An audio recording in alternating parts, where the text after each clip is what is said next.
Vamos lá, falando sobre artrologia. O que é a artrologia? Artrologia é o estudo, né, científico, que ele também é chamado sindesmologia. O que é? É o estudo das articulações, né? Artro quer dizer articulações e estudo, logia, estudo. O que é uma articulação? Uma articulação é a união entre dois componentes do esqueleto. Pode ser um osso, pode ser dois ossos, pode ser um osso e um cartílago, ou pode ser um cartílago, um osso ou um dente, né? Vamos mirar mais a seguir. Temos dois tipos de classificação. Uma funcional, que seria segundo aquele grau de mobilidade dessas articulações, né? Temos as sinartroses, onde não há mobilidade nenhuma das articulações. Então, as sinartroses, elas não há mobilidade. Depois, anfiartroses, elas têm pouquíssimas mobilidades ou nula.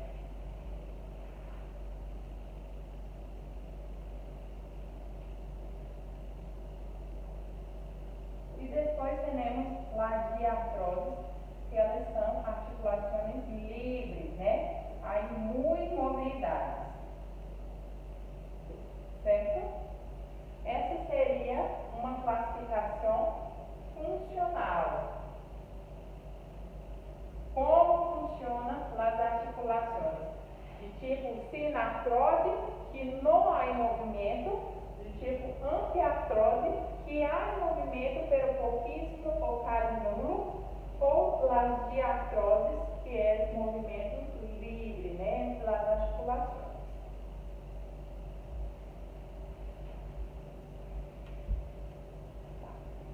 Depois, temos uma classificação estrutural.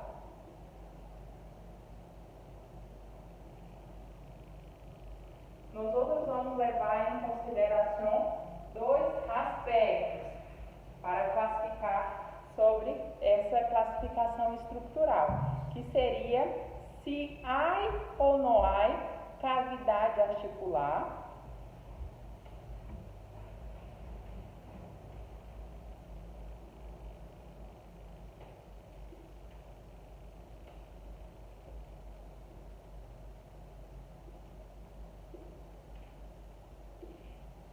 E o que é uma cavidade articular?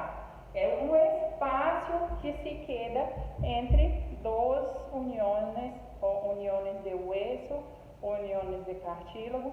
Isso seria uma cavidade articular. Cavidade é um espaço e se chama assim porque tem componentes articulares, como vamos mirar a seguinte. E também vamos levar em consideração que tipo de tecido conectivo vai estar presente nessas articulações.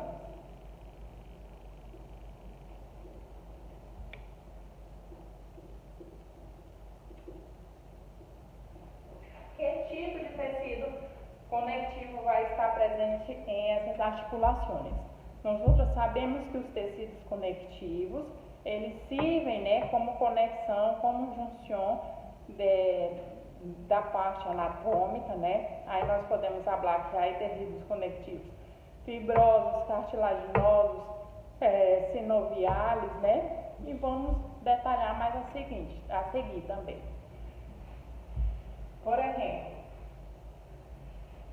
há umas coisas que sempre temos que associar. Por exemplo, quando falamos de sinartroses, que são articulações que não há mobilidade, estamos falando também que há uma articulação fibrosa entre eles, né? Que uma articulação fibrosa é onde não há graus de mobilidade, né? Ela é uma articulação fibrosada. E aqui, onde há pouca ou quase nula, estamos falando de uma articulação cartilaginosa.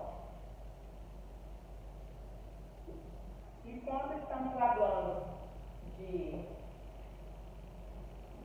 artroses, que é as articulações de movimento livre, estamos falando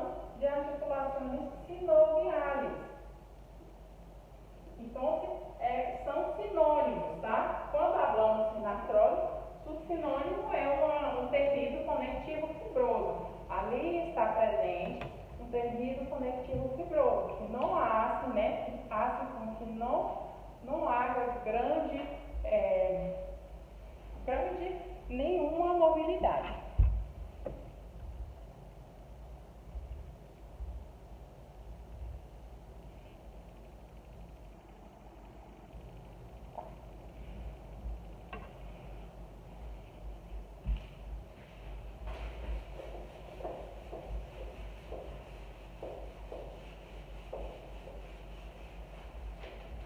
Quando hablamos de articulações fibrosas,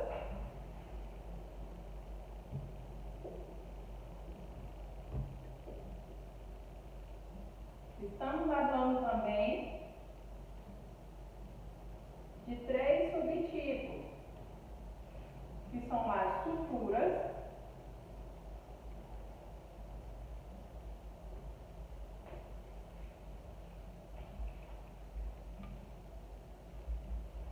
as sindesmoses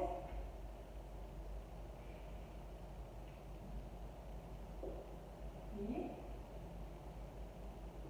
as lomfoses. Então, quando falamos de articulações fibrosas ou sinartrósicas, estamos falando de suturas, sindesmoses e lomfoses, tá? Que tipo de suturas temos em el cuerpo? E onde estão presentes? Temos as suturas planas, as suturas dentadas,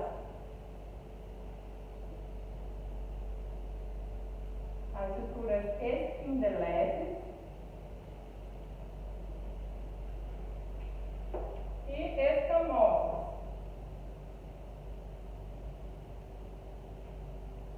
Essas suturas, elas são de tipo que vão estar presentes na parte do crânio e na cara. Então, esse tipo de sutura, eles estão presentes na cabeça, tá? Crânio e cara. Aqui. Depois, na próxima classe, nós vamos dar exemplo, de cada sutura dessa. Por exemplo, temos as suturas dentadas aqui em parte do crânio, As suturas dentadas essas que têm formato de diente de serra, Esses formatos que têm estruturas irregulares que eles se encaixam.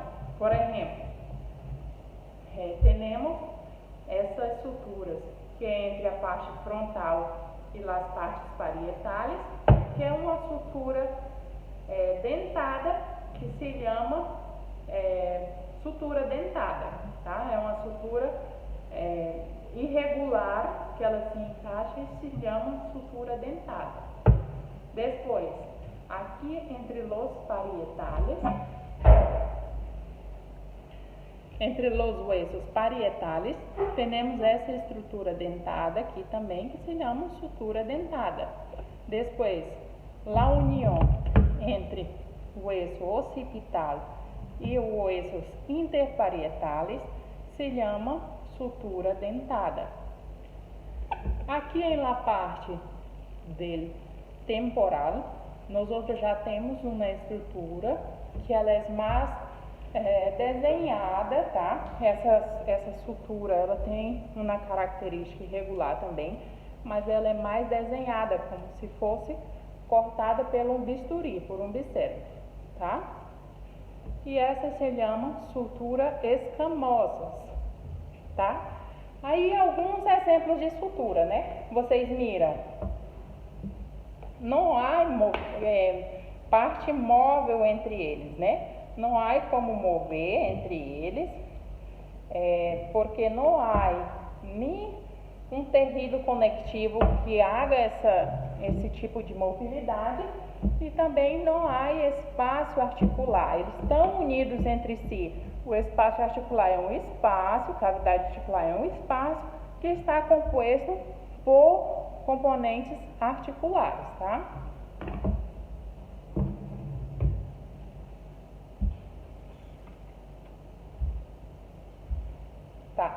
Depois nós temos as sindesmoses. As sindesmoses, elas são também compostas de tecido conectivo fibroso, pero ele tem um pouco mais de tecido conectivo fibroso e ele hace uma característica de membrana. Não sei se dá para mirar aqui.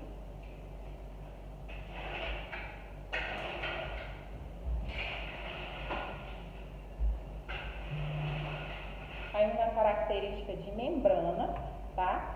Que ela vai unir os dois huesos. Estão mirando esse espaço aqui que tem entre o hueso da parte de rádio e cúbito.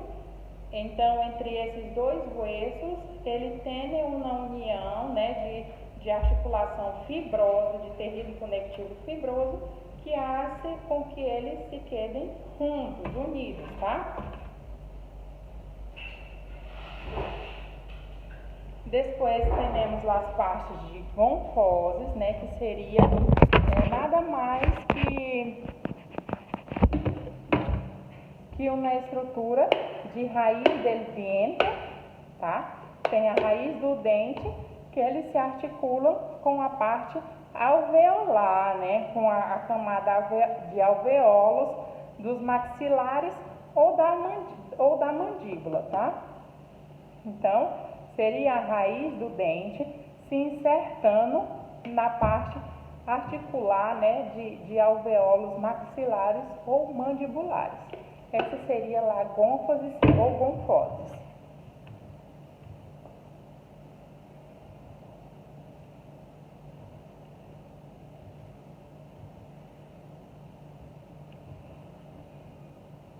Bom dia, chicos. Aqui estamos com nossa primeira classe de anatomia na sala da osteoteca. Convidamos 5 estudantes para passar essa classe com nós outros e apenas 2 estão presentes, que seriam o estudante Caleb e a estudante Marília Gabriela. O Caleb é do grupo 1 e Marília Gabriela é do grupo 2, tá? Vamos mirar aqui a parte de osteologia, umas generalidades e mirarmos na prática como seria a divisão desses huesos. Sabemos que os huesos em sua totalidade somam 206 huesos, né? Há algumas divergências, né, que algumas bibliografias abrem que são 207, outras 208, então vamos levar em consideração que são 206 huesos por la bibliografia de Latarré, ok? Aqui miramos também que temos um esqueleto articulado, ou seja, está todo juntado entre si, né? E temos a parte axial e a parte apendicular. A parte axial seria toda essa parte central e apendicular seria a parte livre do cuello, né, do esqueleto. Quando falamos da parte axial, estamos falando desde o crânio hasta o hueso córtex, né, da coluna vertebral. Falando agora sobre a parte do crânio. O crânio da cabeça, né? Temos 2 partes, neurocrânio e viscerocrânio. Quando falamos assim, estamos falando que a parte do crânio, neurocrânio, que seria essa parte de arriba, está conformado por 8 huesos, não? O hueso frontal, o huesos parietales, o hueso occipital, huesos temporales, os huesos esfenoides e etimoides, tá? Temos os huesos pares e os huesos ímpares. Quando falamos da parte de viscerocrânio, que seria a parte da cara, estamos falando de 14 huesos, não? Que aqui, na parte da cara, os únicos que são huesos ímpares são o vômer e a parte de mandíbula, né? Ou maxilar inferior. Después, en la parte aquí de cuello, de la coluna, tenemos a coluna vertebral, né? Toda a coluna vertebral.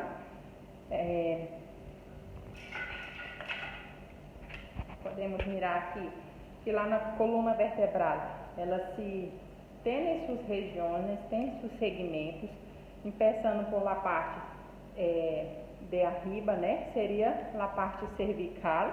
As 7 primeiras são vértebras cervicais. As 12 em segmentos são torácicas ou dorsais. E a parte lombar são conformadas por 5 vértebras. Depois, em la parte sacra, são 5 e coxília 4. Aí, terminamos a parte, né? Aqui temos uma vista posterior da coluna vertebral. Podemos mirar aqui algumas estruturas muito importantes. Por exemplo, a primeira vértebra, que também é chamada atlas, e a segunda tem suas características muito diferentes, né? A segunda é chamada axis, porque ela tem suas características próprias. Por exemplo, a primeira de não ter nem corpo e nem espina, apófise espinosa, certo? Depois temos as 12 torácicas ou dorsais. Sabe o que miramos? Que a primeira costilha, ela hace inserção com a primeira vértebra torácica. Então, desde a T1 até a T12, vai ser inserção com as costilhas, tá? Formando os arcos costais.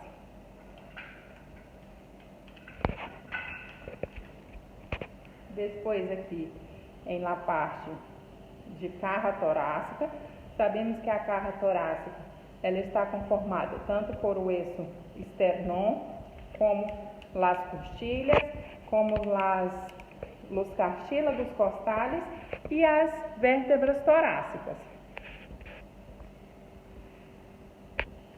Quando falamos de costilhas, já sabemos que as costilhas temos 24 em la totalidade e 12 pares, né? 12 em um lado e 12 em outro.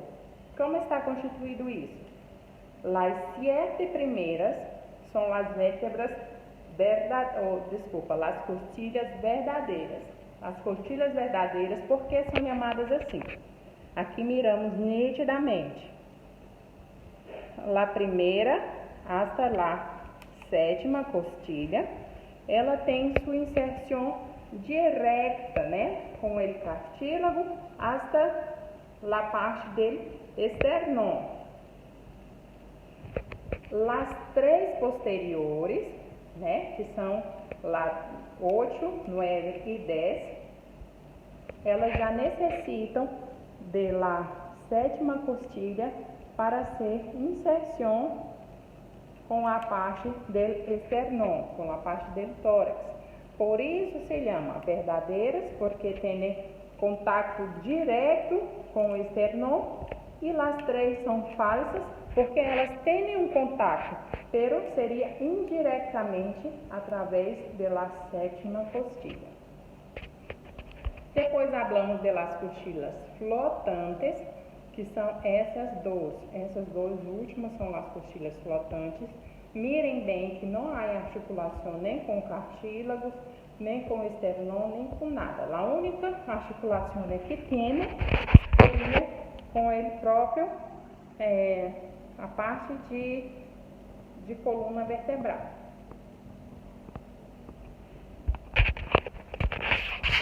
Depois temos esse osso, que é bem fácil o estudo, né?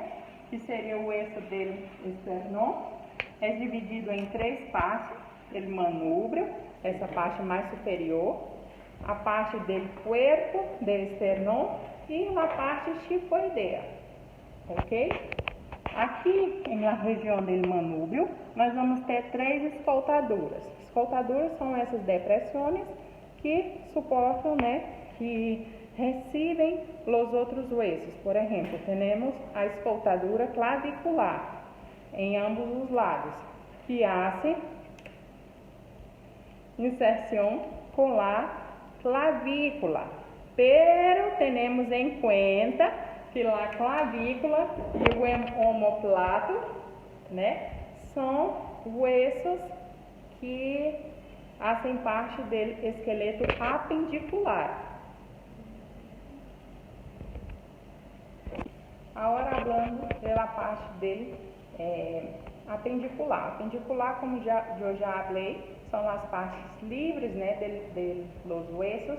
Aqui estamos com a clavícula, com o omoplato e que fazem parte de cintura pélvica.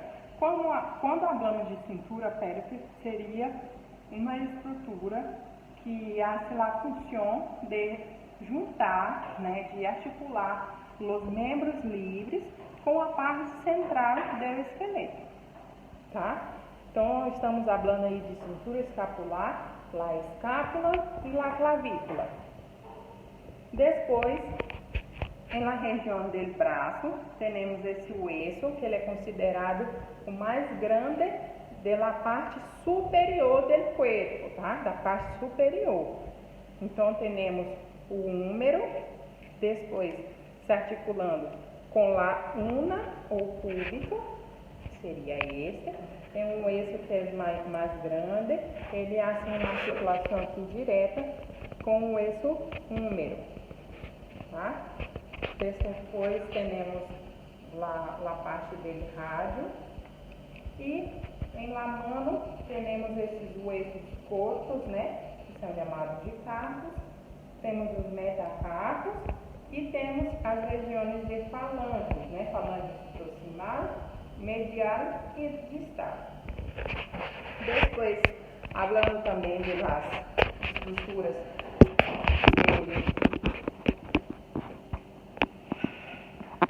do esqueleto apendicular, temos a parte de membros inferiores. Aqui temos a cintura, que é também a junção, né, desse esqueleto pela parte de membros inferiores com a parte medial do corpo, né? Então, aqui temos como estruturas que formam a cintura pélvica, os íleos, né, que são esses huesos grandes.